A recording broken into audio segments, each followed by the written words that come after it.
They told us to give a disclaimer. The views expressed on this podcast are those of the podcasters, any guests, and do not reflect any of the management, owners, sponsorships, or employees of thereof.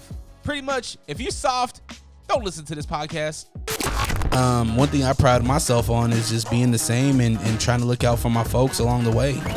Like, even with all these, big things happening, like, you still mad humble, and you still, like, you have enough clout now where you could easily be like, I'm not fucking with this, I'm not fucking with that. Oh yeah, motherfuckers, it's on. Welcome back, Unrestricted. It's DreRawka. Thank you so much for pressing play, and if you are on the YouTube channel, thank you so much. Don't forget to hit subscribe, like, comment, all that good stuff. The numbers are going up, up, and up, and it's all because of you. I really appreciate you. Today, I brought back my brother. We had a conversation a couple months ago, and the conversation was one of appreciation, one of gratitude, one of being proud of. I got my brother across from me, Mr. Kent Mafileo, in the building. The reigning, defending Fierce Fighting Championship heavyweight champion. How does that make you feel right now, man? You defended your title finally. You got it done in one. Gave me a heart attack, but how does it feel, man, to defend your title finally? Oh, it feels amazing, man. It was such a great feeling, man, having the support, and it felt like I was at home. I felt like I had the home field advantage, and man, I'm just so grateful and I'm so appreciative of everybody. I'm still on a natural high, I'm still riding this high. The Fierce Fighting Championship number 26, you were the headliner. You walked in, Nonstop was playing, had that Drake going for you. You go in there against a veteran in this game, someone with a lot of experience on a high level, Bellator. He had a lot of experience on you, and you're gaining experience. One thing we talked about last time you were here was being challenged because you've been getting it done quick. And I haven't really seen you get tested, especially on the level that you're at right now. When you stepped into that cage, he brought it. He gave you that test. And you got rocked a couple times. And you fought back. You dug deep. There was a dog in you. You came back, hit him with like 7 elbows, got the stoppage.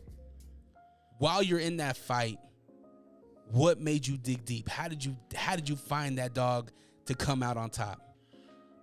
I feel like the dog is just in me, but the support, like I felt the energy of the crowd, and I heard the urgency in people's voices when they were yelling for me, like to do, I almost, I felt like I heard their panic or fear almost, like.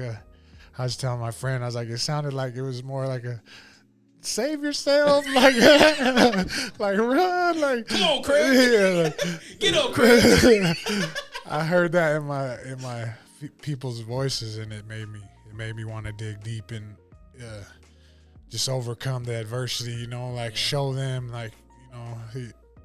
not just myself, but show everyone that you can get down and beat down and still come back and still be victorious. And the energy and the support from everyone, that's what really made me dig deep. Man, the way you say that, now watching it back in my head, it makes sense, because there was a point where things clicked off, man, like clicked in motion, where you're just like, oh shit, okay, let me regroup, let me get some things together, and then you dive in. You push him against the cage. I was asking you, there's moments in this fight where it looks like you're trying to do a takedown. This is first round. It was a first round stoppage. I think there was like 40 seconds left in the round or whatever. You push him against the cage. It almost looks like you're trying to go for a takedown. Analysts on the commentary said he's trying to do a takedown. And when I'm watching, I'm like, no, there's no way he's trying to take him down. There's no way. You're most deadly with your hands and those elbows and those knees, right? And so I'm seeing you go against the cage. Was the goal to get him down on the ground or push him against the cage and work him? Yeah, no, I wasn't going for the takedown. I was more just trying to close the distance, and I felt I was safer in the clinch. So I wanted to just get his back against the cage, and just I felt safe if I was close to him. And also a little bit like he had me wobbled, so I knew that if I closed that distance and I could lean on him a little bit, I could recover and like build, just kill some time, so to speak, and like recover at the same time. Are you aware of how much time is in the cage during the fight? Are you aware of the time and how much time you have left and how much time you got to get through this round?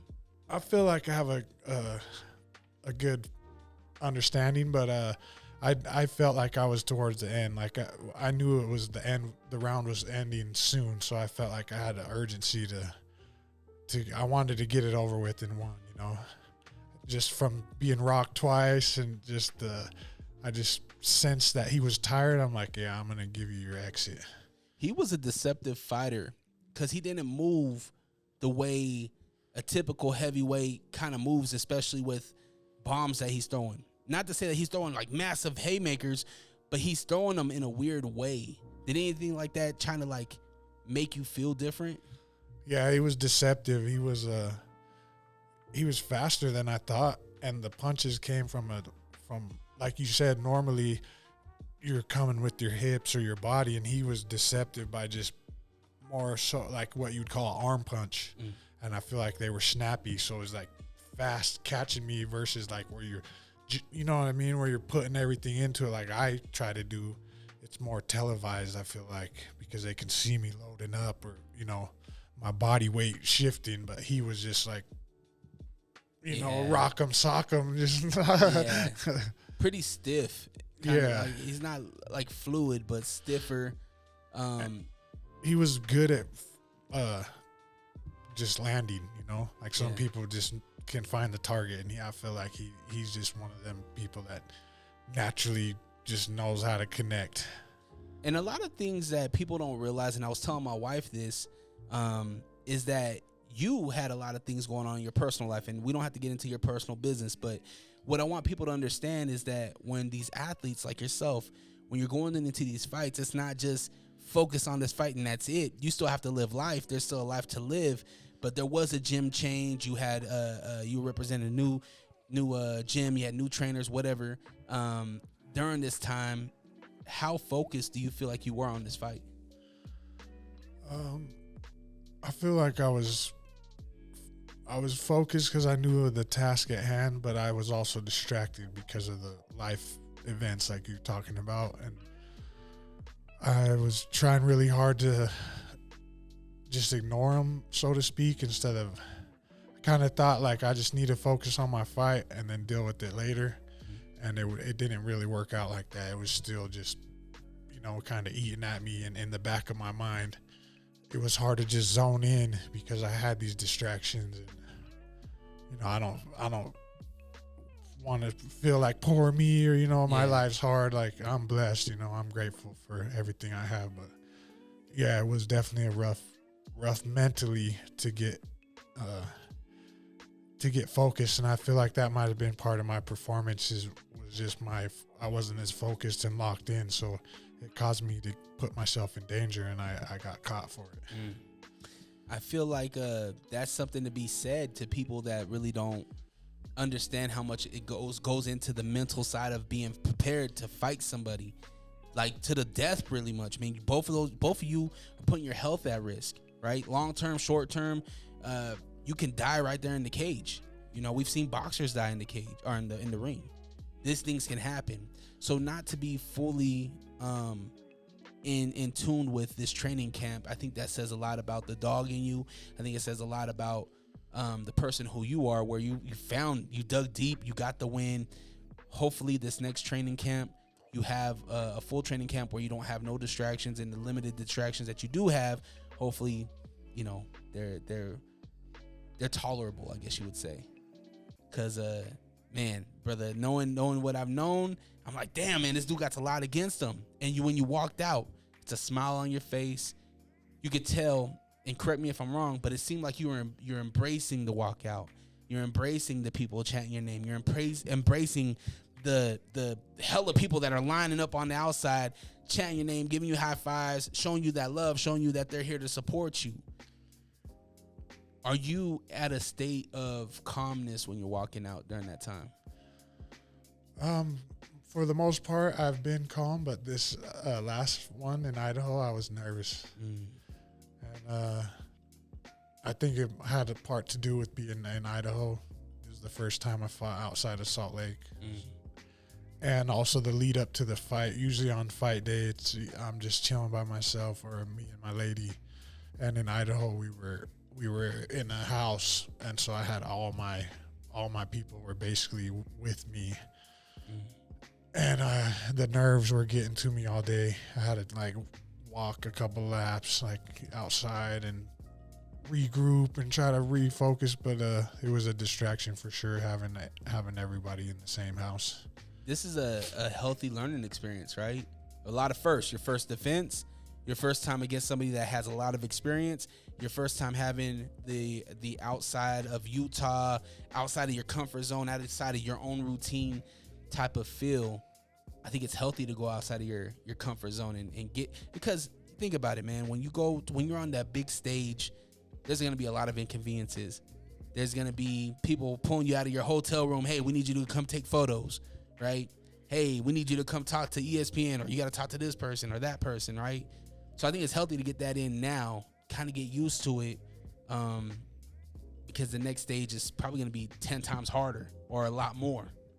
Yeah, it was definitely a good learning experience, and I'm glad I experienced it now at this level than, being at the next stage, and that's the first time fighting outside of Salt Lake and the first time feeling those nerves. And because Idaho Falls might as well have been, my UFC debut. Like, it was all the nerves and some. Idaho Falls is fun. I like those people. They were a lot of, it was receptive. That card alone, did you have any chance to watch any of the other fights? Yeah, on the playback, not live, really. Oh, okay. Other than Talon. Oh, fuck, man. Great fights, man. A lot of fun fights. I forget his name, the Hawaiian. Ricky. Yeah, I think it was right before the co-main, I believe he was. Man, that fight was incredible. It was a lot of fun, man. That guy's knees, a lot, man. Oh, yeah, that was the other Hawaiian. There was two Hawaiians. Yeah. I can't pronounce that guy's name, but that dude was a beast, too. And Idaho Falls embraced every single one. There was a lot of Idaho guys that lost, but there was a lot of Idaho guys that showed up and fought, and they put it on the show, So thank you to Idaho Falls, man. You guys were embracing. There was people right behind me when I was DJing. They were like, "Oh, you're good." I was like, "Oh, thank you, man. I appreciate that." Like, "Oh, you don't know me?" Yeah, exactly. Yeah. Better know. Yeah. I was telling my wife, I was like, "Man, I got to get a gig Friday night before the Saturday night fights." So, because we went out there on Friday this time. The first time we went out night of, so I literally left the morning of, but this time we had 2 days out there before, so that was cool. In Idaho Falls, man, everybody's nice. We went to not Wyoming. We went to a Walmart, and you know how Walmart's here. It's a hassle, man. It's like people pushing, shoving. There's lines out the door. This one in Idaho Falls, man, the cashiers standing in front of their line talking about, "Hey, come over here, I'll take care of you." I was like, "Yeah, I can get used to this." Small town living. So you get done with the fight, you win. You thank everybody, God, everybody. You thanked everybody. You left. You were backstage. Everybody was hounding you, giving you love and everything like that. What did you do when you got back to the crib? Was it a celebration? Did you just go back and sleep? Yeah, we went back, and like I said, we had the house, so it was pretty live. Cody came through, the owner of Fierce. Oh, dope. And so, yeah, we had some drinks, some celebration. I stayed up too late, but yeah. I think I took a bath. Yeah, the house was dope, man. It had a dope bathroom, and most of the time I can't fit in the bath, but this one had a big tub. I was like, yeah, I'm taking a bath. Take advantage of that. All with a broken nose. Yeah. Did you know it was broke right then? No, not until I looked at it. Once I looked in the mirror, I was like, oh, yeah, that's not straight. So did you go to the ER? When did you get your nose taken care of? No, it was the following week. I just went and had surgery. I think it was over a week ago. Shit. The life of a fighter. Yeah. Is it worth it? I think so. Yeah. What makes it worth it? Just the memories alone, man. Like being able to have all this on footage and film, and just all the experiences, the people I get to meet, and just the memories that I'm creating, and the stories I'll be able to tell my future grandchildren. You know, like Grandpa was a badass. You know, like Alexa, run the tape. I think that's a beautiful thing. Do you think Kent Mafileo is living for legacy now? Yeah, I think I've always been living for legacy. I just didn't really always act accordingly or know. Like, I've always thought I was pretty cool, but, you know, like, now I'm like, I put in the work to, you know, I'm proud to say I'm cool. Like, I know I'm cool. Like, yeah. And it's not, I'm cool because of the work I put in, you know, not because of anything else, but just the dedication and the consistency and the grind. Like, I haven't stopped. After Idaho, I took a couple weeks off. Today was my first day back, but that's the first time I've taken 2 weeks off without being forced to, injured wise, you know, my whole time I've been training. So, like, I'm just proud of the consistency and the hard work and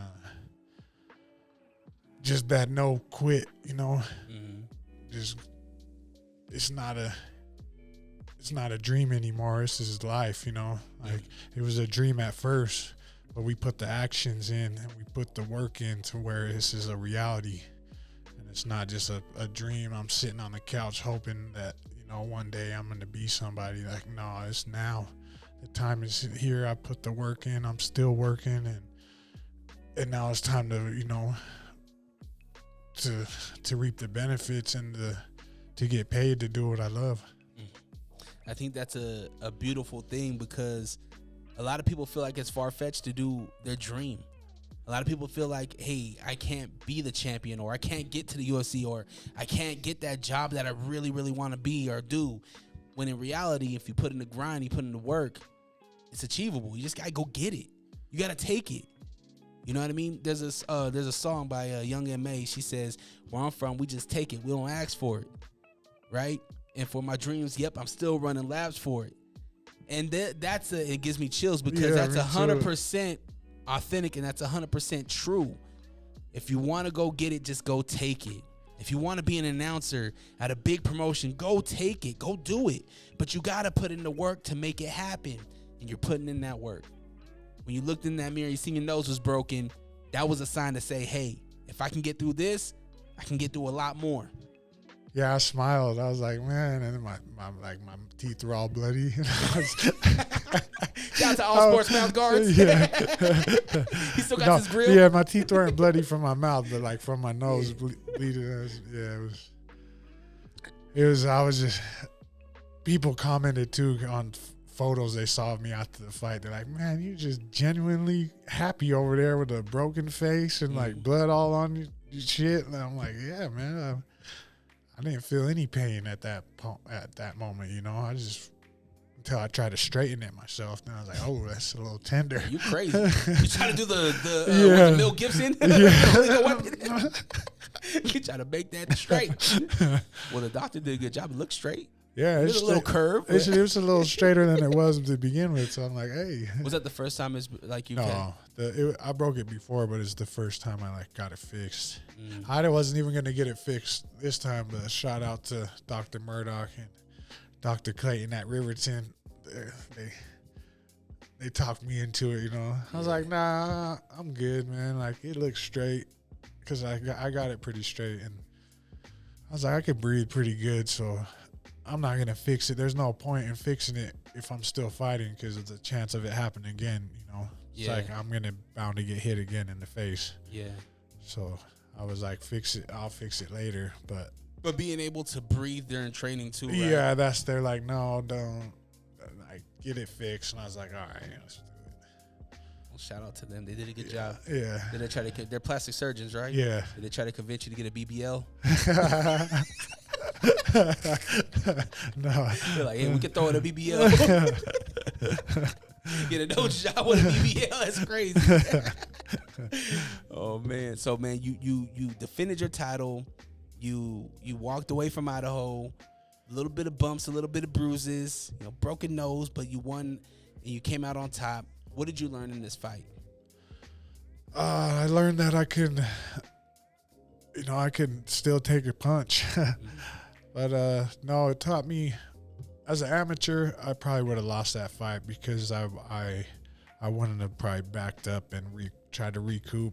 I would have just been too proud. I would have wanted to stand there and bang, and if he would have knocked me out, he knocked me out. But if not, I would have got the upper hand. But this time, as soon as I felt like he was getting the upper hand and he rocked me, I knew I had to like reset. So I backed up, kind of shook it off, and then regrouped and was like, "What are you doing? Like, this ain't the game plan. Get back to what you're doing." And then I remember I shook it off, and then I teeped him, or I inside leg kicked him, and then I teeped him, and I was like, that was what we were supposed to be doing. And Marco was like, yeah, he's like, he cracked you, and you backed up, and then you kind of shook your head, and he's like, I knew you wasn't shaking your head like to him. You were shaking your head, talking to yourself, like, what are you doing? And he's like, I knew he was back. And then you came out and inside leg kick, teeped him, and then started getting back to, what we were supposed to do. And I feel like the growth as a fighter and just as understanding that I was hurt, understanding I needed to make adjustments, and being able to do that in the chaos, that was something I was extremely happy about. When you were throwing those leg kicks, I feel like you had a lot of success with them. They were slapping. Why didn't you throw more leg kicks? I don't know. I think we just it got more into like a brawl, I started having to defend myself because he was cranking off on me, so I just got away from it. But yeah, he was built tough, man. He was a tough dude. Shout out Rudy, man. He's a great opponent. When you have these matches, there was a moment at the end where you're shaking the coach, you're shaking his hand. Are there words exchanged? And if so, what kind of words are you guys having? I was just telling the coach, like, hey, you're a great coach, man. You got a tough fighter. Because of my second professional fight, it was the same coach from the same gym, American top team in Portland. And that's why, I don't know if you noticed, but after the fight, I kind of looked at Rudy, and then I walked over to his coach, and I looked at him and was like this, like, nah, you can't beat me. Like, you just a second try, but you're not going to get me. You're 2-0 on the coach. Yeah. That's funny. That's hilarious.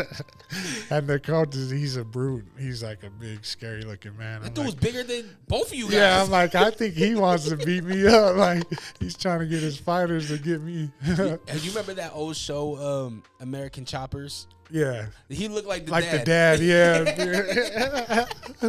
Just a mean dude. Like, you don't want to mess with that dude. So you had words with him. You gave respect. I always wondered that. I always wondered if it was like, hey, man, that was a good fight. Yo, come train with us. Or if it's kind of like, nah, man, you did a good job, but I ain't your friend. Yeah.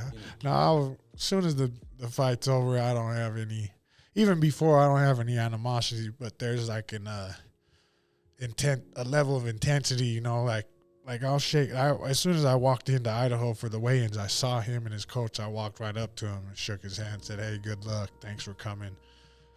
Like all cordial and stuff, but like at the stare down and stuff, like I look right at him and let him, I feel like it's pretty intense. Like the look I'm giving him, is pretty serious. Like I'm coming for what you got. Like, you said, I'm taking your lunch tomorrow. You ain't going to do anything about it. I wish I would have. I wish I would have made it to the weigh-ins. I didn't even know where they were at. I made it a whole day. I could have went, but ended up going to the pool with my son, which was fun. You didn't miss nothing. Bunch of guys struggling. Yeah, that weight cut, man. That's a different animal. Did you make weight? Yeah, I was 261. He was 264. You guys' contract is 265 or 260? Yeah, just anything, within the heavyweight range, 206 to 265. When you actually fight, how much are you weighing? I was probably the same. I think I lost a pound. I was probably 260. Yeah. Are you eating a meal before you fight? No, I didn't. I don't, just because I was so nervous. It was hard for me, What's the first meal after your fight? Oh man, I didn't even eat till the next day because we were just. Damn, y'all drank on an empty stomach? Yeah. Crazy. Yeah. I think I had a spicy chicken or a regular McChicken on the way home. Oh, you're nuts. Yeah. That's disrespectful. Yeah, I know. Shit, at least went to the. Oh, you didn't go to Burger Theory, huh? No, I told my people to go. They went. Yeah, fire. But I was like, day before, like, when was I gonna eat? Yeah. Yeah, I guess after weigh-ins, but I don't really like to eat that much. I'm trying to just, I don't know. My body just doesn't want the food. So I seen a post from Fierce, and they posted a flyer for August. It said Fierce Fighting Championship number 27. You were on there. What's the deal with this? Are you fighting in August? I mean, I hope so. I believe so. I'm not. We're not. I don't have an opponent for sure yet, but it's the goal is to get you. Yeah. Yes. That's a quick turnaround. Yeah. You feel good?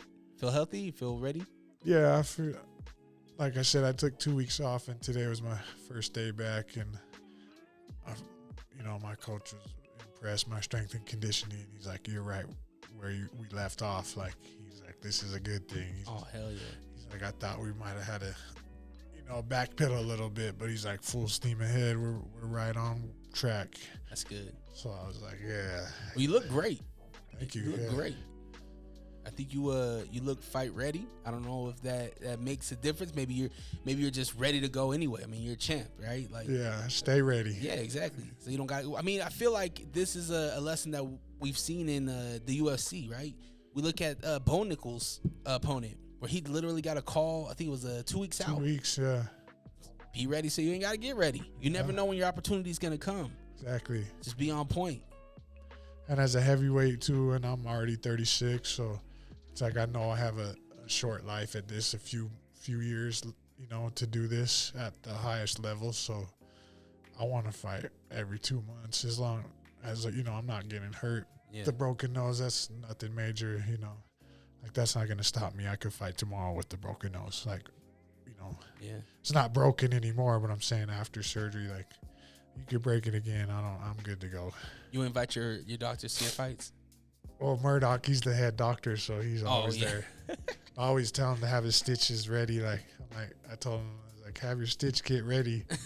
And pretty much every opponent I've fought except Cortez, I've scarred him. Yeah, he went out crazy. Did you have a chance to watch that fight? Because that was right Yeah. before you. Yeah.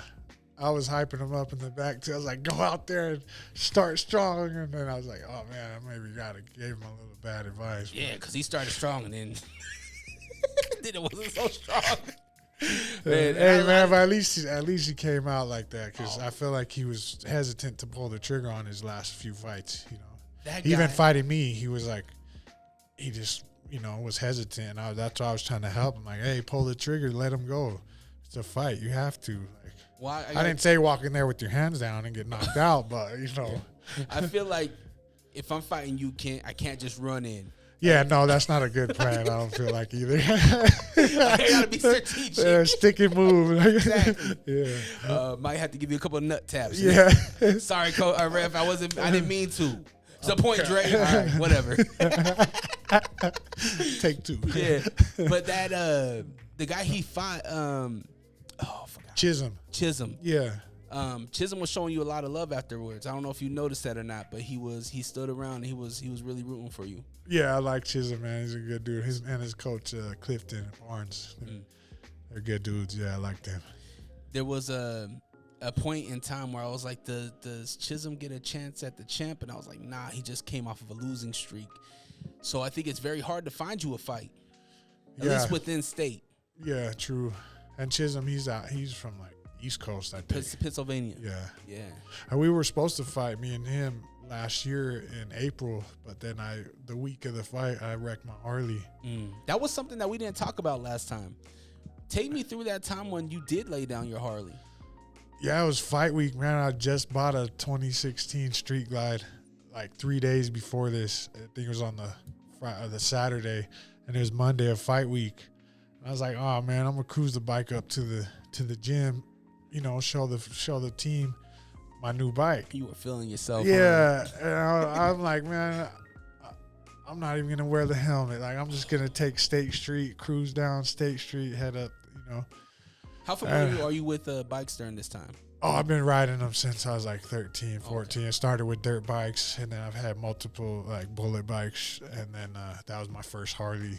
Like, I thought I was finally had my grown man. I got the beard. I was like, man, I got the Harley, and then I'm cruising down State Street in like 3900 South. And I was just I was in the right lane because I knew I was gonna have to turn right on 33rd, but normally you're not supposed to ride in the right lane. On a bike, it's better to be in the left lane. Yeah. And I was in the right lane, just cruising, bumping my music, going about 30, 35, and a F-350 pickup truck pulling a trailer with like 2 tons of gravel on it, like a construction trailer. He just like merged right over into my lane, like I wasn't even there. And I seen it coming. It was the curb or the truck, and I moved. He kissed me with the side of his truck and pushed me into the curb, and then I front somersaulted over my bike. And is this at Crown or like? Yeah, it was like a little bit past that, like Victor's. Like I think kind of by that auto glass spot. Okay.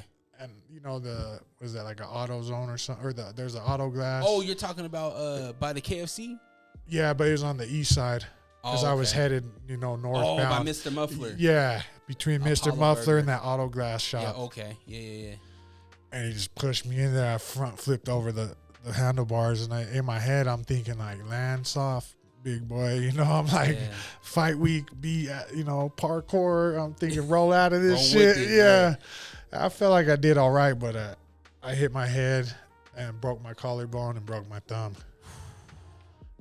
Damn. Yeah, but I was coherent the whole time. I was like in the ambulance. I was like, man, I don't. They were trying to put the IV in me. I was like, I don't need an IV. I don't want any pain stuff. Yeah. They're like, no, we have to put it in you. And I was like, man, my collarbone's broke and my hands broke. And they're like, and your head. I was like, man, that's nothing. It was like 3 staples, but. So you never went out at all? You never blacked out or anything? You remember everything? Yeah. Did the guy stop? Yeah, he stopped right away. He's like, oh man, I'm so sorry. I have friends that ride, and I was like, I don't give a shit. Like, I'm on the ground, like hurting, I don't care about your friend. He was probably terrified too. You're not a small guy. Yeah, and I was pretty upset too. I was like, man, I gotta fight this week. I'm like, I just got this bike, and he was like, yeah, I was pretty upset. As much as this sucks to hear, I think that moment was supposed to happen. Regardless in your life and that guy's life, that moment was supposed to happen. And it sucks because it's like you're the one that had to bear the fucking broken thumb and the broken collarbone and, miss out on weeks of fights and, a little bit of setbacks. But who knows? Maybe that was whatever you had lined up. Maybe that was the one that was going to set you back even further. Yeah. You never know. I'm just glad you made it out because you hear about these bike accidents, man. And when a guy lays his bike down, typically it's worse than what you have. Oh, yeah. I was blessed, man. I'm extremely blessed. And, I do give myself credit for being athletic and agile for a big guy. I was literally thinking, like, land soft, like, try to roll out of this like they do on parkour. I'm like, I feel like I did all right. I would love to even got it on tape. I was hoping. I was like, man, I'd love to see that video because I'm thinking I'm all smooth in Jackie the air. Chan And with it. I'm sure I was like, You fall really hard. You were really stiff when you fell. It's funny to when these things happen back, you can laugh about it now, right? Yeah. But damn. So what happened with the Harley? Did you get it It's fixed? totaled. Totaled. Yeah. Did you get another? Nah, not yet. My lady kind of like hesitant, not just my lady, my whole family. Yeah. I see that. You look at NBA players; they're not allowed to. Oh, really? I didn't know that. Karl Malone got shit when he would always hop on that Harley. There's a clause in there. There's an insurance clause, right? Because you're an asset. Yeah. If LeBron James has that same accident and he's down for how many weeks? Yeah, it was months. It was like 4 months, and then that's a whole season. I didn't fight till I fought in, what was it, November? Yeah. So, I mean, it was like a 6 months off, but it was like 4 months of couldn't really do shit. Think about that. You're a ticket sell. You're a draw. So that's tickets beating that they can't sell because you're not on the fight card. So at that point, you're an asset. So if I'm fierce, maybe I should have said this, but I'd put it in your clause. Yo, no motorcycles, no adventurous sports, no parkour. Yeah, Zach already told me, he's like, because after I was recovered from the accident, it was before that November fight. I was like, I need to take my boy's bike on a cruise, just like for a mental, get knocked off the horse, get back on. And I posted it. I was like, oh, I'll just take him a little cruise. And he messaged me instantly. He's like, get off the bike. He's like, not until the fight's over. I was like, all right, boss. Like, I'm done. I just had to do it for mental purposes. Have you had the chance to go on a long cruise? Yeah, but my buddy has a bike, and he's always letting me ride it. So not always, but like I can ride it if I want. So because I always hear that within the biker culture, it's like that's a really good way to clear your mind. There's nothing like just hopping on that bike, going up whatever highway, just riding. Yeah, it's just so much freedom, man, and I've been incarcerated in the past, man. Like a motorcycle is like some of the freest I've felt, man. Just the open road, the wind, like it's just being in a confined space for a long time to just the open road. Just to me, it's like pure freedom. But why not the helmet? I mean, I love the helmet. I would always wear a helmet on my street bike, on my bullet bike, but I was like, man, I'm a Harley. Like, I'm an old man now. Like, time to cruise and let everybody see you. Yeah, bad idea. You link with the poly riders? I know a couple of them, like friends and stuff, but yeah, and haven't done like any events or anything. A couple of my cousin, he's part of the royalties, so. They do a lot of cool community stuff, so I think that they're always helping, always doing community events. They should invite the heavyweight champ to come be a part of. I think it's dope, especially because you ride. Yeah, let me know, man. I'll pull up. I mean, they're your family, so yeah. I'm sure you can make it happen. Yeah, they're gonna see it. No, man, I think that's it's incredible to see that you came back after that tragedy. I mean, it could have been career ending. I mean, it could have been life ending. How did you deal with? Because for me, I had my back surgery, and I got very depressed, not being able to pick up my son, being laid down. Did you deal with anything like that? Depression when you couldn't work out, you couldn't be active? Oh, definitely, man. I got into not a dark place, but just a low place. Like. Just mentally, I have to do something physical, or just like I'm unbalanced. I have to exert myself physically so that I can think clearly. And not being able to work out and just not sleeping good because of the collarbone, and it put me in like a bad headspace, a negative space. How'd you get out of that? I just had to. Just always tell myself that I'm blessed. I'm lucky to be where I'm at. I'm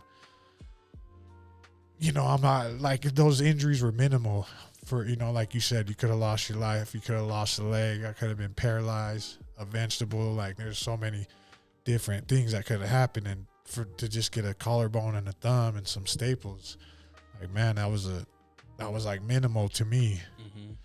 And so I had to just reassure myself, like, hey, man, don't feel sorry for yourself. Like, you're going to be back in no time, There's people, like my little brother, for instance, he gets hurt training and is out for 2 years almost, like still dealing with the injury just because of the way of how bad it was.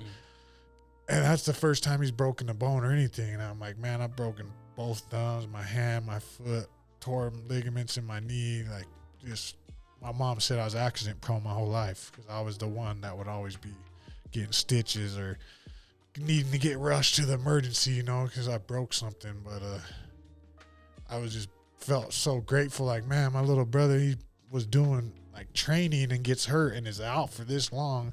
Like, I'm over here on my bike, not even, and was able to fight 6 months later. So I'm just grateful that I've been. And my brothers tell me, like, man, you heal fast. I'm like, yeah, man, I don't know. I'm like a mutant or something. Yeah, you Wolverine. Yeah. Got the healing genes.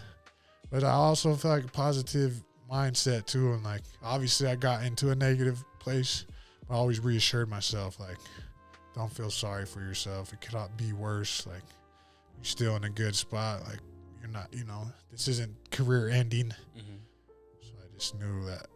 It just gave me that drive to come back in November. It was like the Cortez fight, man. And that's a big motivation now. Is just the hurdles I had to get through to where I'm at now. It's like, good luck, man. I'm not here to lose. I'm here to take over. So yeah, I love it. Did you always have gratitude, or did you learn this gratitude being incarcerated? I feel like I've always been grateful, and just growing up with lower income and not a lot of material, but a lot of love, I just knew when I was able to acquire nice things, I just appreciated them, I've always been grateful, and I feel like I look at the cup as half full. I just always always in prison, I'd tell people, like, it can always get worse. Yeah, it sucks, whatever. But trust me, it can always get worse, and someone always has it harder than you do. So I just kept, told myself, this is just temporary. Like, you're being tested. You made choices to put yourself in predicaments, so, make the best of it and make better choices in the future so you don't come back down this road. You sound like me when I'm talking to my son. That's exactly what I told my son. It's like, hey, if you made this wrong decision, there's repercussions, but hey, it doesn't define you, right? We can have a better day later on today. We can have a better day tomorrow. Like, change, it's up to you. You can change whatever it is. You can change. You have the capability to do it. And he looks at me, and sometimes I think it clicks, but sometimes I think he's just like, shut up, Dad. But, that's a part of life. I think it's all learning lessons. We all have to learn and grow. And if he doesn't appreciate it now, later, definitely, that you're instilling that in him now, he'll remember that. He might be like, I ain't trying to hear it now, but at one point, he's like, man, it's going to be, that's good. I was gone all day. I had an all day gig on Saturday. I was gone at like 10 a.m. until 3 a.m. And when I got home, my son was still awake, and he was like, Dad, I missed you. I was like, oh, my guy. Yeah, he loves me. Yeah.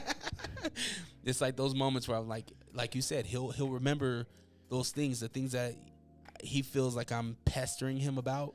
He'll remember them once maybe I'm not here, or maybe once he, grows into his maturity. When he needs it the most is when he'll remember it, I feel like.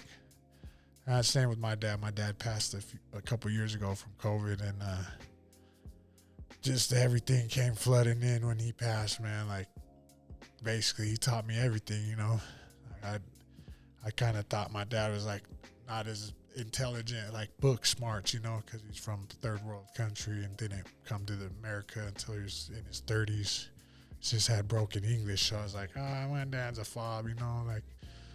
But then after he passed, I was like, man, this is like an intelligent man, and the values and the morals he instilled in me and my brothers is like, I just thanked him, I still thank him. I talk to him all the time and just tell him, like, thanks for making me who I am, and teaching me to take care of your family, and that's what he always told us, like, take care of your family, take care of your mom, took care of your brothers, like, this family is all you have, like, it's just it's stronger in you, like, it's, I'm just, I don't know how to articulate it, but it's like, it's I just know your son, like, he's gonna appreciate that, and it's gonna stick with him. Did Pops ever get to see you fight? No, he didn't want to. He didn't. Oh, okay. I mean, it makes sense. He's like, right? I don't want to see my son get hit, like. I wonder. But he would always ask me, like, he would want to know what the outcome was, but he didn't want to watch. I wonder what he's thinking now. I wonder, because he's seeing it. Yeah, I feel his presence strongly, man. It's like the most strong right before I go in the cage. Like, I feel like he's with me all the time, and his presence, and I hear his voice. But when I'm about to enter the cage, man, I know he's right there with me And I'm like, oh, I'm unstoppable. I got my pops here. Like, good luck. Yeah. It's the ancestors, man. He's there. He's with you. He's putting everything into you, right? And I think that's a powerful thing. What makes you I don't want to say keep going, but what because this is a tough sport, right? Ups, downs, depression, relationships.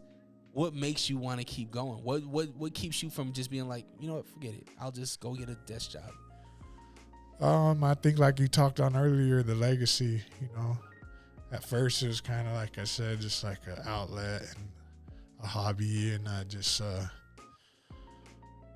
I didn't, you know, I felt like I had a chance to be something as an athlete when I was a kid, but then I chose, you know, bad choices. I made the wrong choices, led me to be incarcerated, which took away my opportunity to play sports, you know. Mm-hmm. So the whole time incarcerated, I knew I would tell myself, you know, like I knew I had something special, like with being an athlete. I just had a gift, and I knew fighting was a way to like showcase that. And like, hey man, I might have missed the college years or the opportunity to be somebody in football, but you know, I'm gonna be somebody in fighting. And I didn't miss my chance because I was incarcerated for 6 years. Like I'm still here, and this is a young man's sport, but I'm still just as hungry as any of these younger kids. And I mean, they'll find out that if they want to find out the hard way, you know, like Larry was 27 2 fights ago, and I was like, yeah, I remember when I was 27 too. I thought I was pretty tough, but my 35-year-old self will beat the shit out of my 27-year-old self, you know. Like I'm a different, like they used to, when I was younger, I'd always hear him say like that grown man strength. Mm-hmm.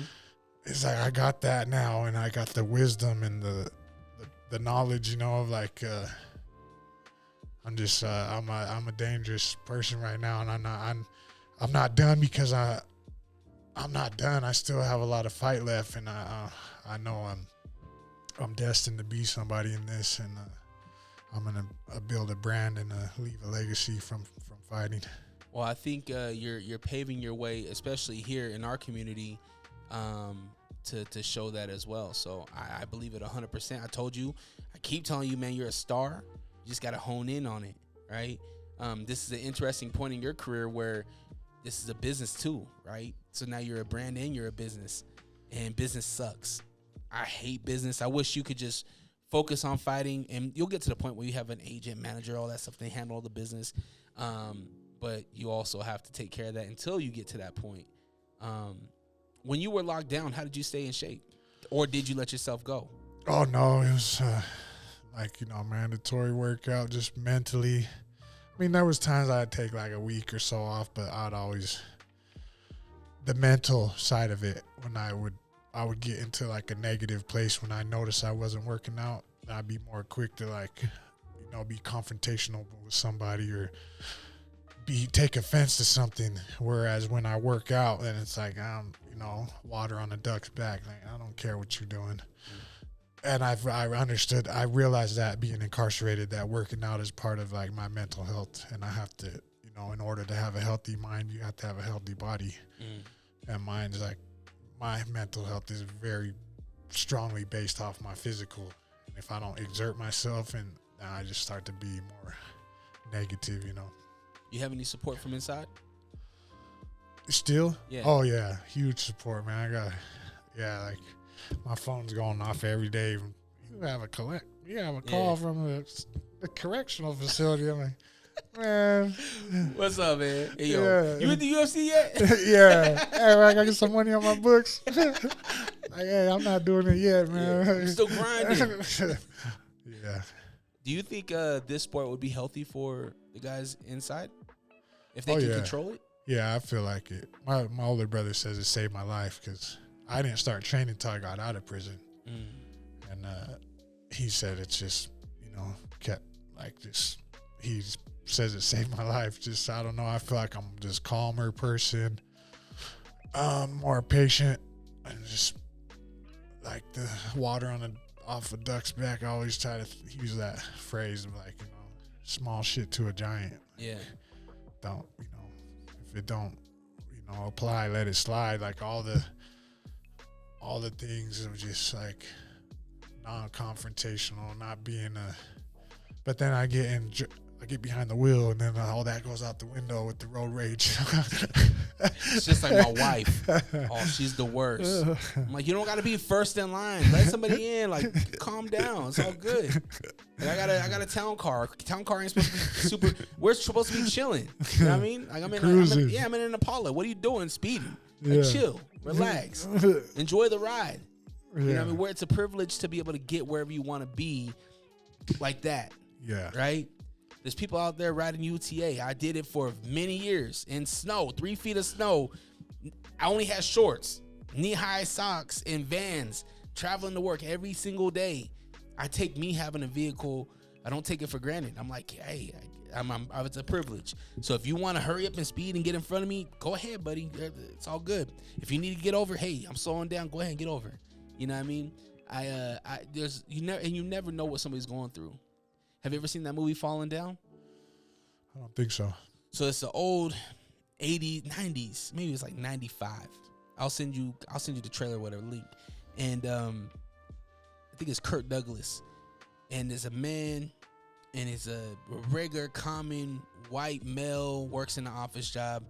He's in LA traffic, backed up. It's hot. Beep, beep, beep. Kids hollering while they're in the into gridlock traffic.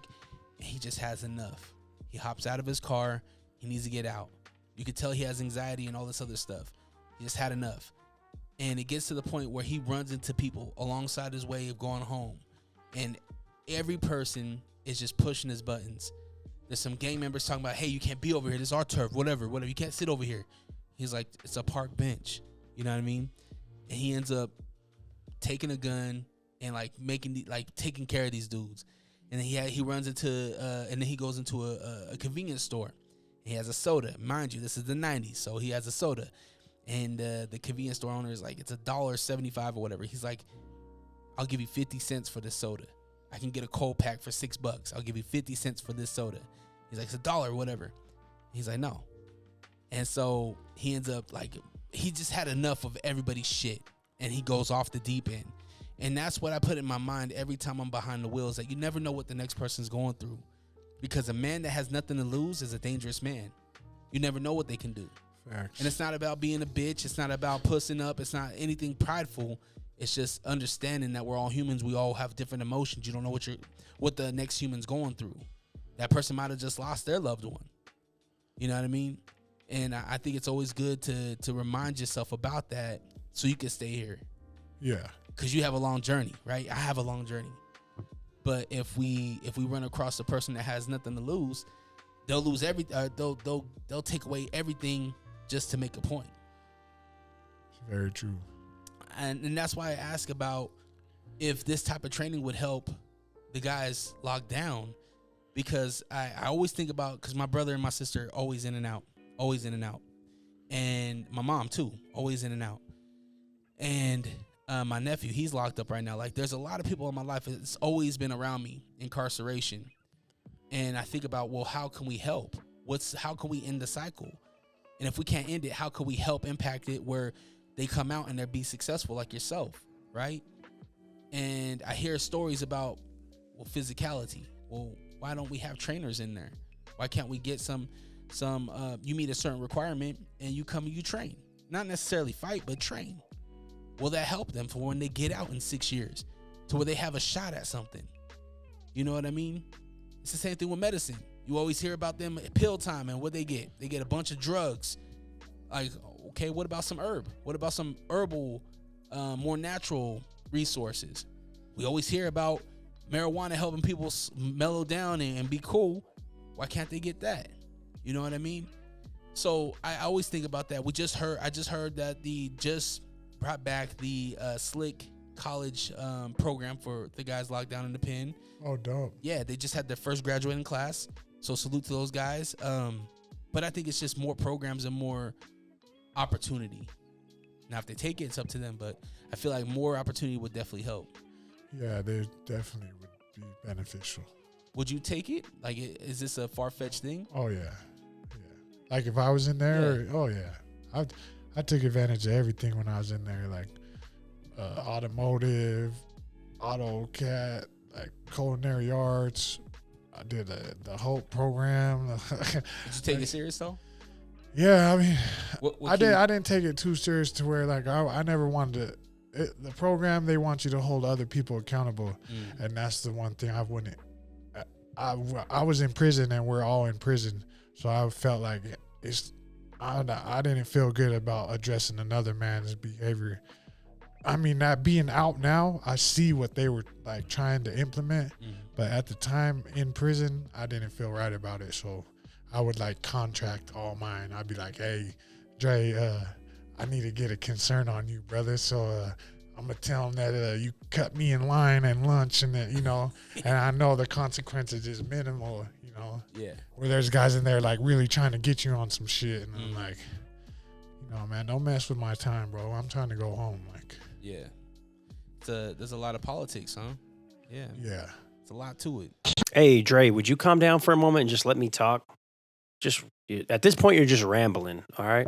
What's up, everybody? I go by the name of Will Wonder, and I have a podcast called The Will Wonder Pod. I know, super original name, but I promise you'll love it. We talk sports, we talk music, and generally have some really interesting interviews with people that are doing some really cool things. So make sure you check it out wherever you get your podcast. Once again, that is the Will Wonder Pod. All right, Dre, go on about your business, whatever the fuck you were talking about. You've been looking for a sign. Well, here you go. This is your calling to go get your fresh cut you deserve with Boogie Down Barbershop. Everything from gentlemen's cuts, tapers, fades, and even hot towel shaves. We got you at Boogie Down Barbershop. Got kids? Don't worry, we can take care of them as well. Book your appointment today at boogiedownbarbershop.com. What? What? What is that noise? Okay, so I'll play this noise for you. And if you can get what this noise is, if you can name it, I'll give you $50. All right. Very simple, very easy. You can play at home as well. 385-240-4666 is the number for What's That Noise. Drop your noise or your guesses in. I actually had a text came in at 33986. It is from the last four numbers are 8729. He said it's a ruler hitting the table. Now, I'll tell him this right now. That is not right. So when you hear this noise, you can know that answer is not correct. Again, 385-240-4666 is the number for What's That Noise. Tell me what this noise is, $50. All right, let me turn it up a little bit. Let me get you. Here you go.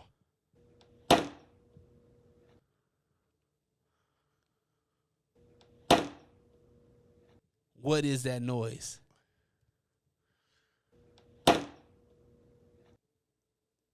Kent's thinking about it.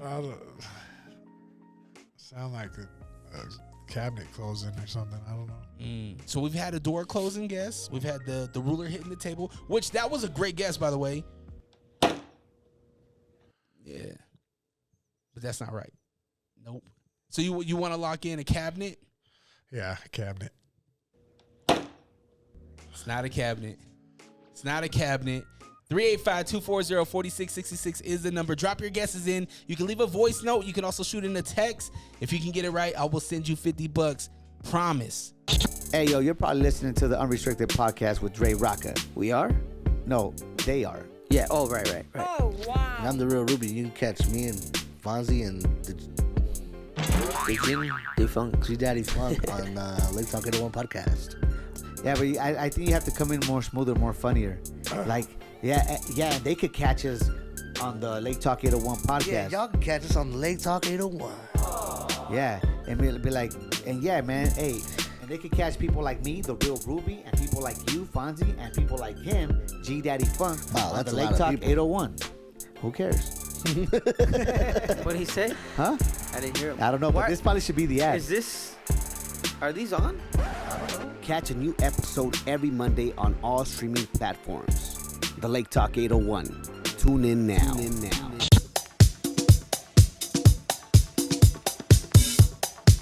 If you're a sports athlete looking for a mouthguard to protect your pearly whites, look no further than All Sports Mouthguards. All Sports Mouthguards, located in West Jordan, Utah. come visit us 1385 West 9000 South in West Jordan, Utah. We offer high quality, made in the USA, custom molded and custom designed mouth guards. Now, Questions is powered by the good folks over at a bar named Sue, where you can catch live music, sports events, including UFC pay-per-views. We have a lot of fun. We just watched UFC 290. That was a lot of fun. A bar named Sue, 8136 South State Street and 3970 South Highland Drive. Find out more about a bar named Sue at abarnamedsue.com. Okay, first question comes in from my man Mason over in Long Island, New York. When did adulthood really hit you? Probably when I first got released from prison. I knew it was time to like grow up. I felt like I went in when I was 21 and I got out when I was 27. So I felt like any type of college or partying that I would have had would have been in those years. So I was like, time to get to work, time to grind. You missed out on your chance to party, you know, like it's time to get to living life and being productive. And I feel like that's what I've done ever since. So, I mean, yeah, I have partied, I still do, but immediately out, I was focused on just work and being productive. That's good. You made it a point to stay out and be productive. I love that. For me, I would say it was probably 15 or 16 when I moved out of my dad's house. That's when I had to pay rent. That's when it was all on me. I had no plan B. Even to this day, there's no plan B. If I can't provide for my family, I don't have a family member I can go stay and crash on their couch. My dad lives in a 1-bedroom house, you know what I mean? So it's not like I can bring my 3 kids and my wife. So it's like all or nothing. So I would say, yeah, about 14, 15 years old when I left my dad's house. Yeah, definitely. That's early, man. Yeah, man. When you don't have a healthy relationship with your step parent, and when you feel like your relationship with the one that you love the most, which is my dad, I felt like there was too much tension. And I understand, like my dad, he's been single parent my whole life. And when my best friend Rosie Tapia, when she was murdered when we were 6 years old, that really put me in a position where it was like, it's just me and my pops, you know. My pops, he's the guy that's gonna provide for me, he's gonna protect me. I knew at that moment that I would never do anything to hurt that relationship. So once I felt that, I was like, I gotta get out of here. And yeah, so I ended up getting us renting a room for my sister. And yeah, that was the first time that I feel like adulthood was in order, I guess. Had to make it happen. All right, Angel in Kearns, Utah. Shout out to Angel, the other side of the Beehive podcast. Ready for another barbecue. No hip hop talk this time. So I need a preface. We were at a barbecue. My homeboys, they had a little barbecue get together cookout. And Angel, he's not a hip hop head at all. He's like all rock and roll, right? But all the homies that are there, we're having hip hop talk, top 5, what killed hip hop, you know, that kind of talk. And so he's like sitting there snoozing. So yes, I am ready for another barbecue. And yes, there will be hip hop talk. What do you usually talk about when you're with your homies? Like, is there an argument that you guys have, or competition type of conversation? I feel like it varies, you know, because you know, being at our age, older in life, you don't always see your friends, so yeah, it just varies. Usually, just catching up, like how's the fam, you know, small talk. But there's definitely been some in-depth, you know, conversations.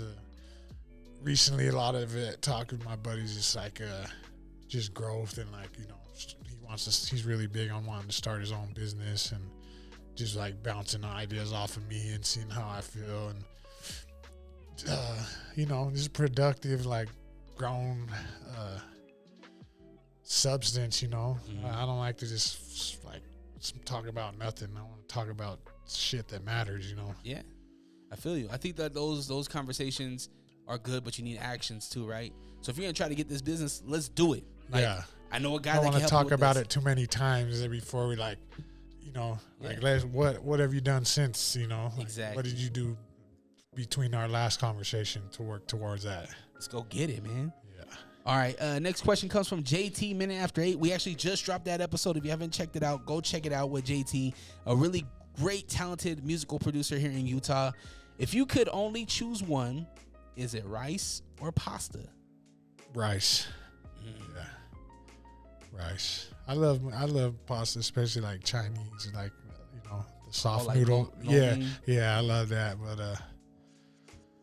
I think rice. Yeah, I couldn't give up rice. Yeah, I mean rice is so. I mean pasta is versatile too, but I think about chicken and rice, like hand fried rice, everything. I'm Polynesian, man, so it's like A lot of rice dishes Yeah. with that. All right, yeah, I would go rice as well. All right, Amanda in Fort Worth, Texas. Shout out to Amanda Weaver. Do you think you could catch a rattlesnake barehanded if the opportunity presented itself? yeah.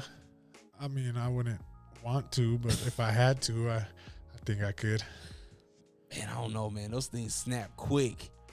You'd have to come up behind it, but if it already locked eyes with you, I don't think you can go behind it. Yeah, I don't know.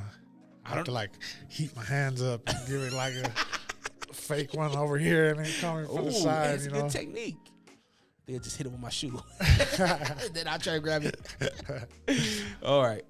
Yes, I guess if I had to, I would, but nah, man, I ain't touching no snake. Nah. Especially no rattler, man. Those things are intimidating. Just hearing the little oh man. Nah. Have you ever seen one in real life? Yeah. On a hike or something? Yeah, when I lived in Vernon, I saw one. Yeah. Nah. No, thank you. All right. Next question comes from Chelsea over there in Portland, Oregon. Shout out to Portland. Y'all just got a huge L. Talk about shit. Just play. All right, Chelsea. How do you relax? Man, medicate. I like to medicate herbally and music. But yeah, I feel like it's not hard for me to relax. I just, Are you a backyard kickback kind of guy or on the couch? Not chilling too in much bed? on the couch. I'm more like garage with the speaker on and like in my own element. Yeah.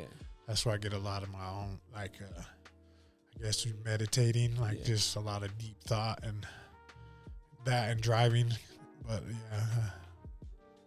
yeah, it's easy for me to relax. I feel like unless it's fight night, and I'm like, yeah. I mean that's expected, right? Yeah. You're going to war. For me, I relax. I relax different. I relax even when I'm creating. Like even this is relaxing to me. Yeah. I got my candle going. I had a little sip. You know what I mean? Just relax, talk to good people. So I find relaxation in many different ways. I try to be in a relaxed state every day, in any way, in whatever I'm doing. There's some high stress situations, like man, doing Fierce Fighting Championship is so stressful because I got to make sure that the song's playing at the right time. And there's technology. It's technology, right? So if that song cuts off or the power goes out, there's nothing I can do. So there's always that worry in the back of my head. Oh, Kent's coming out. This is hyping him up. This is his song. He chose this song. If this song goes out right now, do I mess up his whole groove going to the cage? You know what I mean? These things happen. And so even during those high-strung situations, I try to find some relaxation. That was a good question, Chelsea. Hold that L, though. All right. Will Wonder from the Will Wonder Podcast, West Jordan, Utah. Go check him out. Would you ever be interested in a career in pro wrestling? If so, what would be your gimmick? Oh man, I'd love to be a pro wrestler. As far as a gimmick, I don't know. Like, give me an example. So The Rock was very much, well, I won't even say. Let's say Undertaker. The dead man, right? He was from the underworld. He was very much the urn and darkness and scary, right? The Hardy Boys, they're high flyers, very much high energy, extreme guys. I would say for me, I'll give an example. For me, I would probably be somebody like kind of what Mankind was, kind of like creepy. I can see that. You know what I mean? Yeah. But still put a smile on your face. He's not a heel, but he kind of wanted him to be a heel. So I'd probably go with something like that. So what would Kent Mafileo be? Oh, I brought him up last time too, but like I would try to emulate The Rock. He's one of my idols. I loved watching him wrestle, like people's eyebrow. I still use his lingo, you know. I still call my friends jabronis and like, you know. Yeah, I love that. What would be your theme song? It doesn't matter what I got him. Nah, man, you could, instead of people's eyebrow, you could just kind of do this. Yeah. Just run your beard. What if you had a match and that was a stipulation, you had to cut your beard if you lost? Would you put that in the contract? For like an MMA fight? Yeah. It would have to be a good amount of money. How long did it take you to get it? I've been growing it for like 5 years, but I mean, I trim it every few months. Gotcha. But yeah. That'd be kind of crazy, huh? Yeah. If you lose, you got to cut the beard. I was thinking about telling that to one of I think it was my first fight, because he had a pretty dope beard too. And I was just in my head, I was like, we should bet for beard. Loser got to cut the beard. And I was like, wait. I was like, I don't know. I'm not going to say that out loud. Did you win this fight? Yeah. Oh, okay. So you would have been all right. Yeah. Right there in the cage, though, too. Like, ooh, you got clippers. We could have made it happen. Oh, man. Think about that. That would go viral. Nobody's ever seen nothing like that. Nah. Not in no cage. You know what I mean? Just the ref just. Yeah. If you lost, all right, while you're putting the belt around your waist, the other dude's getting the trim. Oh, man. That'd be horrible. I think I'd rather do an eyebrow or something. The beard? Yeah, man. People are jealous, man. When I put out the episode, they're like, man, he has a nice beard. I was like, I know, I'm jealous. Thank you. All right, Will. So, yeah, that's his gimmick. That's my gimmick. If you ever want to drop your questions, you can always reach me out to me on Instagram at DreRawka, DreRawka on Instagram. All right, let's jump into some P or not P. Are you sick of podcasts that just interview people with the same questions and gossiping nonsense? Are you tired of hearing about what's wrong with the world? Can you locate your nearest orphanage? Who cooked the Last Supper? R.I.P. Mr. Potato Head. Seppuku Harakiri. Where is Mavis Beacon? This is Hos. And this is host Beefy. Listen to the Beans and Rice podcast. Exclusively in Braille and all streaming platforms. Patent pending. Man, you know what sounds really good? Just some chips and salsa. You want the best salsa ever? Get yourself some Sauce Up Salsa at sauceupsalsa.com. Fresh fire roasted salsa, fresh ingredients, fresh produce made just for you. Now, P or Not P is powered by the good folks over at Blue J Hard Seltzer. This is the party pack of the summer. You can enjoy fresh, refreshing, flavorful, low-calorie drinks all on one menu. The Margarita, the Mexican Mule, my favorite, the Paloma, all available in this variety pack. You can get it for your next get-together, your barbecue, whatever it is. Get Blue J today, bluejseltzer.com. All right, and as always, drink responsibly. Okay, first one. Salt on your watermelon. Is that P? Yeah, that's P. Are you a fruit guy? Do you like it? Yeah, I like fruit. Yeah. But, I don't really rock with watermelon though. I'll eat it. I'm not a picky person, but like it's not like my go-to. Yeah. My wife, she loves it. All right. The all you can eat restaurant. Is it P? Just going there? Yeah. Yeah, I mean, it's going to have to be because I'll be going there. When's the last time you went and where'd you go? I'll be going to Chuck-A-Rama. Oh, okay. Yeah. You keep it classy. Yeah, that was my dad's spot, so yeah. I like going there. Fashion place? Yep. Okay. Yep. I haven't been in forever. I need to go. All right, maybe I don't need to go. All right, going to the movies on the first date. I don't think that's P. Just because, I mean, depends. Like, if you get in the movie and you end up, getting some action, you making out or whatever, that's P. But I feel like it's just hard to. It's a movie. Yeah. Your first date, you don't even know each other. What do you're gonna talk the whole movie and distract people? It's like it's not really a good first date. I feel like more like a coffee shop or just sit somewhere you're just sitting down and talking more so than a movie. Do you remember your first date with your girl now? Or did you guys even like court? Did you go through a courting stage? Yeah, kind of. I can't remember the first day. We eat all kind of places. So, okay. Yeah, I definitely think that your first date shouldn't be a movie. You want to get to know that person. I don't think you can see a personality while you're watching a movie. So maybe about third or fourth date, go out for a movie. All right, wearing matching outfits with your spouse.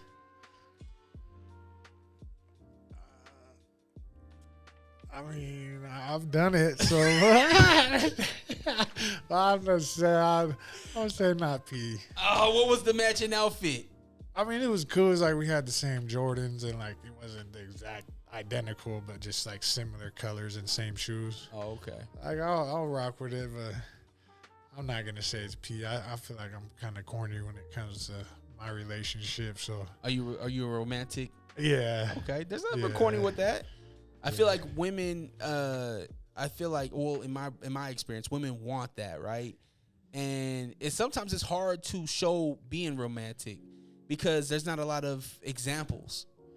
There's not a lot of examples of romanticism. yeah. If that's a word.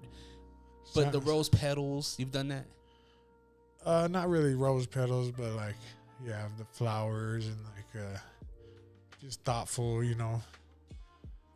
But I've never really done like the rose petals in the bathtub. Like, nah. Would you wear a shirt with your girl's face on it? Yeah. I don't know. Like, there'd probably be places I wouldn't wear it, but I mean, not trying to wear it to like a concert or something. Like, You show up at the gym. They gonna roast you.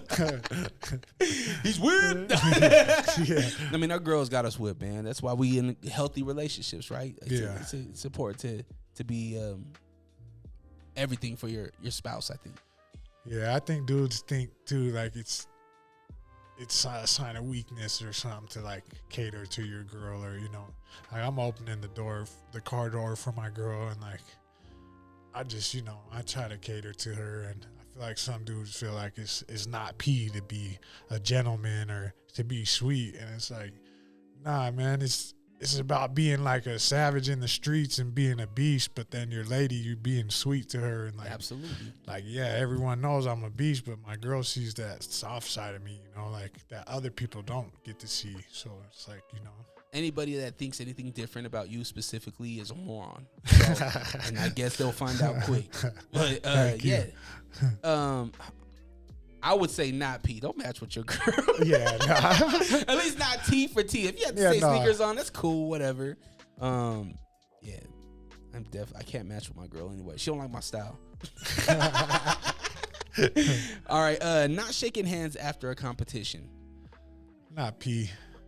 Unless, there was like unsportsmanlike, unless, it's some dirty something, but I don't know. I feel like handshakes always good. Like it's finished, the fights or whatever, the game, the match, whatever. If it's done, then like you should have left everything on the field or in the cage or whatever. And if not, then either way, it's a handshake. Mm-hmm. I feel like you guys as professionals should know, or maybe should know, but I think you guys have a good idea of where to take things and where not to take things. I know for facts, like I can joke around and stuff, but I would never go after somebody's family, their kids, things like that. Because man, there's repercussions for everything, right? Like, yeah. I'll shake your hand though. Yeah. All right. Going to the ice cream shop, but only ordering vanilla. That's P if that's some people are basic. They just like plain, that's P if I feel like. No, Kent, then go to Maverick. If you just Go want to McDonald's. Yeah, exactly. If you just don't have me go to Baskin Robbins, 31 flavors. Have you been to Handles yet? No. Oh man, are you an ice cream guy? Yeah. Oh, I'm a sweet tooth guy, man. Like, you and your girl go to Handles. They're at Valley Fair, right there in the plaza where the little splash pad is, right there by Cup Bop. Oh, it's a new ice cream shop. They have the best ice cream. They have specialty ice creams. Oh man, so good. I took my family on Sunday. So good. And it pissed me off because my daughter, she just gets vanilla. I was just like, you can get vanilla. I'm gonna get the whole works. But I mean, if you want vanilla, it's all right. All right. Yeah. I'm getting my kids' ass though. Just go to the gas station then. Like, we don't need to come to this nice place. I'm paying $3.50 for a vanilla ice cream cone. Yeah, I get that. Yeah. But it was good vanilla. I ain't gonna lie. All right. Lying about your kid's age to get in for free. Or in your case, it would be your niece or nephew. I mean, that's like I just feel bad like saying not pee when I've done it before. I'm like, yeah, Chuck-a-rama, kids eat for free if they're under the age of 6. So. Yeah, he's 6. He just got a little goatee.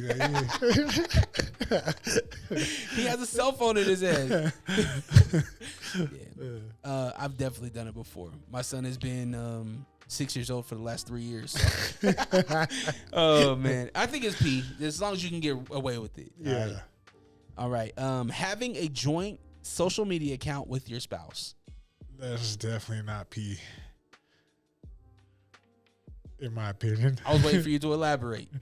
I just instantly feel like cheater. Like, you know what I mean? Like, like we don't trust each other, and like I'm not trying to offend nobody who got the joint couple thing, but that's what it says to me. Like red flag. Like y'all can't be trusted. Can't know somebody specific. That's why. Like a couple people. I know Jody and John. This Jody's family. house. Yeah, exactly. And it's always the wife up in front. Like homeboy don't get no love on the picture. Man, you better have your own social. Give her a password. Who cares? Like chill. Like I mean, if you're doing something wrong, that's on you. You should be more honest. You know what I mean? Cheaters are whack. All right. Facts. All right. Just a couple more here. Riding a mechanical bull. That's pee. Would you get up on a mechanical bull? We're at the Westerner. I'll try it. Yeah. They don't like guys on that. I don't feel like it's something I want to do, but I mean, peer pressure. Yeah, I'll do it. I'm like, I'll send it one time. Come on, kid. You ain't down. You get it. I can hold on. I got 6 seconds. How long you got? I can at least get 10. I would like to try it. That'd be fun. Hey, Fierce, bring a mechanical bull to the next event for the people. Me and Jay get on there. Yeah, exactly. We'll be out there. I bet you I can hold on longer than you. Probably could, man. I was trying to let think. All right, last one here. Going to Dave & Buster's, but only for the food. Shoot. I don't know. Have you been to Dave & Buster's? Yeah, but I didn't eat. I just went for the games. Oh, okay. You went opposite. Yeah, so that I guess they got some good food. I heard they did, but it was so crowded. I was like, nah. See, I go during the day. I'll go when there's no kids, no families, no parties. Me and my family in there at like 11 a.m. Let's go. Give me a nice burger, and they'll go play games. Oh, me and my wife, we played this. It's basketball, tic-tac-toe, or Connect 4. Yeah. Oh, man, that was my favorite. My wife thought she was going to win, and I smoked her. I love the basketball ones where you side by side and you can. Yeah, I love those ones. Yeah. You hoop? No, I'm not even good, but I mean, I like it. You should come hoop with us. Yeah, I'm down, man. We hoop on Sundays. Oh, well, every other Sunday. Yeah. We go, it's just over there in Murray, Wordle Park or something. I don't know. It's in the neighborhood over there in Murray. I'll send you a text next time we go. For sure. Cool. Well, if we see you, we're supposed to be seeing you in August. Fierce Fighting Championship number 27. Hopefully we hear something soon. How can we follow you to kind of keep in contact to find out what's going on with this fight? Social media, just Camp Mafileo on Facebook and King V801 on Instagram. I think if you type my name in, it'll pop up too. Where's my hat? They still haven't came yet, man. Did I get scammed? No, man. If I had it, I would have brought it too. I need to get you a shirt too. I was gonna bring you one of mine, but I was like, I better ask him his size first. Can't fucking scam me out of my hat. Nah, anybody that ordered hats, I gotta blame China, man. They're slow. They're slow on it. Yeah, don't blame China. You might have to go fight over there sometime. Yeah, I want to fight in Japan for sure. That's the life. That'd be awesome. Japan fight would be dope. You know, they the events over there, they just seem big, like a big event. Yeah. Especially being a foreigner going over there. Especially a fighter, they treat their fighters like royalty. Favorite fight movie? Probably Bloodsport. My guy, Kumite. I can Yeah. see you in the Kumite. Yeah. Yeah. You should do some merch like that. Like maybe That'd your be dope. name, like spelt out with the Bloodsport writing or something. That'd be dope. Got all ideas. You got all the ideas, man. Pay homage to Jackie, not Jackie Chan, John Claude. Yeah, he's a savage. Growing up, it was John Claude for me, Jackie Chan, Sylvester Stallone. I like Jet Li too. Jet Li was Jet bad. Li, Jackie Chan, like I love their movies. Oh yeah, I mean once you found out that Jackie Chan was really doing this too, Yeah. Rumble in the Bronx when he jumped off that hovercraft, broke his ankle, threw on that rubber shoe and did it again. I was like, oh, this guy's the GOAT. Yeah. Drunken Master is one of my favorite movies too. He's so funny too, man. Comedian. Yeah. Dope, brother. Well, do you have any sponsors you want to show some love to? Yeah, just the same. I'm not getting the detail, but just 22 Salute, Water and Wellness, Elite Smoking Vape, Life Cracks, Brett Grant. He's a dope chiropractor, man. He's a game changer. All Sports, mouth guards, Black Label for all my fresh gear. Hopefully we get them hats soon. But yeah, man, just everybody that supports me and believes in me, man. It's huge, and I thank you guys from the bottom of my heart, man. I wouldn't be here if it wasn't for you guys, and I wouldn't want to be here if it wasn't for the support I have, you know. Just thank you, Dre. Thank everybody that supports me, man. The city's behind you, bro, and hopefully you really feel that because you are a star, bro. You are our guy, and I feel like we hold our guys close to us, right? And we want to see you succeed. And I just look forward to see this keep progressing. And I look forward to the next move. It's a business now, man. So you got to make these tough decisions and these tough, whether if you want to take this fight, not take this fight, do this, that, and the third. This is a tough position to be in on the business side. But you got all the qualities in being successful in this. You've been doing a great job. Just keep going. Thank you, brother. I appreciate that. Of course. Allrock.com, ALLRAWK.com for all the merch, all that good stuff. Go check out the last episodes of Unrestricted. Had a really good talk with JT, Minute After 8, Utah producer who has a new project coming out. He showed me some stuff, so definitely go check it out. It's coming out. Well, a single will come out in August, but he has the whole project coming out in October. So definitely go check that out. DreRawka on Instagram. Go follow me. Mafileo. Protect your light. Have the day you deserve, brother. Peace.